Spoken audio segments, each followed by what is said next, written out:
Urashima. 1400 years ago, the fisher boy Urashima left the shore of Suminoi in his boat. The boy let his boat drift as he fished. It was a queer boat, unpainted and rudderless, of a shape you probably never saw. But still, after 1400 years, there are such boats to be seen in front of the ancient fishing hamlets of the coast of the Sea of Japan. After long waiting, Urashima caught something and drew it up to him, but he found it was only a tortoise. Now a tortoise is sacred to the dragon god of the sea, and the period of its natural life is 1,000, some say 10,000 years, so that to kill it is very wrong. The boy gently unfastened the creature from his line and set it free, with a prayer to the gods. But he caught nothing more, and the day was very warm, and the sea and air and all things were very, very silent, and a great drowsiness drew upon him, and he slept in his drifting boat. Then out of the dreaming of the sea rose up a beautiful girl, robed in crimson and blue, with long black hair flowing down her back even to her feet, after the fashion of a prince's daughter 1400 years ago. Gliding over the water she came, softly as air, and she stood above the sleeping boy in the boat, and woke him with a light touch, and said, "Do not be surprised. My father, the Dragon King of the Sea, sent me to you because of your kind heart. For today you set free a tortoise, and now we will go to my father's palace in the island where summer never dies, and I will be your flower wife if you wish, and we shall live there happily forever." And Urashima wondered more and more as he looked upon her, for she was more beautiful than any human being, and he could not but love her.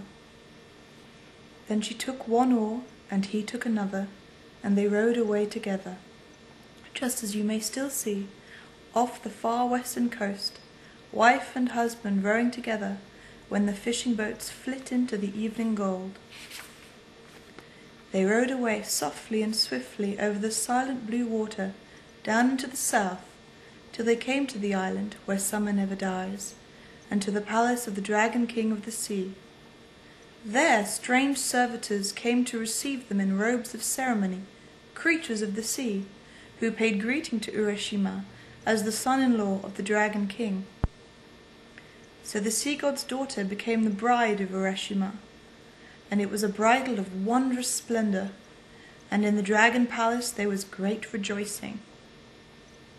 And each day for Urashima there were new wonders and new pleasures, wonders of the deepest deep, brought up by the servants of the ocean god, pleasures of that enchanted land where summer never dies.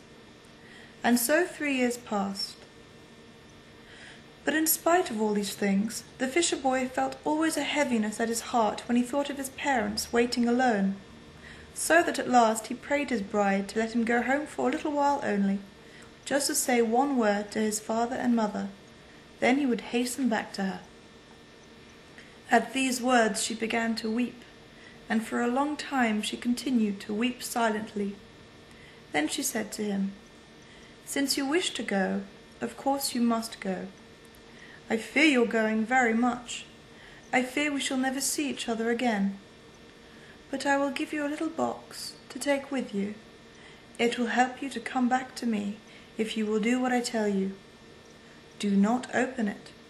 Above all things, do not open it, no matter what may happen, because if you open it, you will never be able to come back, and you will never see me again." Then she gave him a little lacquered box tied about with a silken cord, and that box can be seen unto this day in the temple of Kanagawa by the seashore, and the priests there also keep Urashima Taro's fishing line, and some strange jewels which he brought back with him from the realm of the Dragon King. But Urashima comforted his bride, and promised her never, never to open the box, never even to loosen the silken string. Then he passed away through the summer light over the ever-sleeping sea, and the shape of the island where summer never dies faded behind him like a dream, and he saw again before him the blue mountains of Japan, sharpening in the white glow of the northern horizon.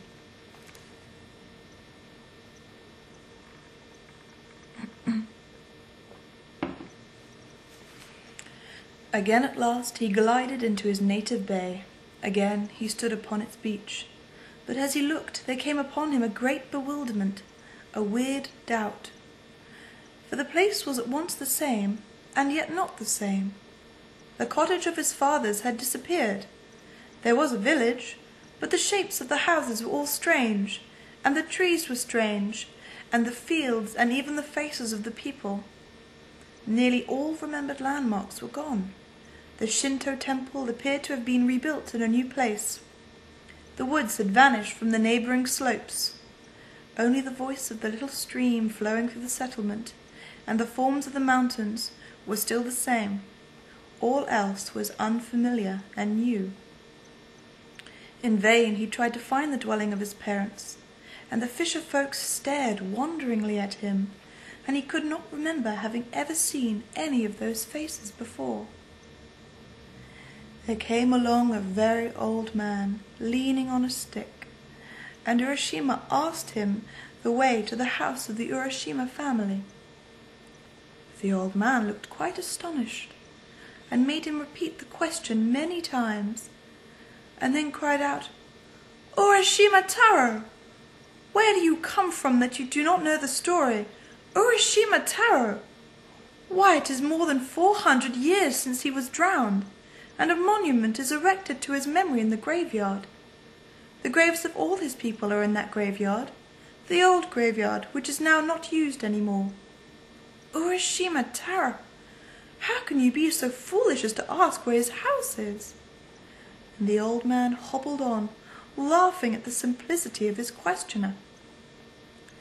But Urashima went to the village graveyard, the old graveyard that was not used any more, and there he found his own tombstone, and the tombstones of his father and his mother, and his kindred, and the tombstones of many others he had known.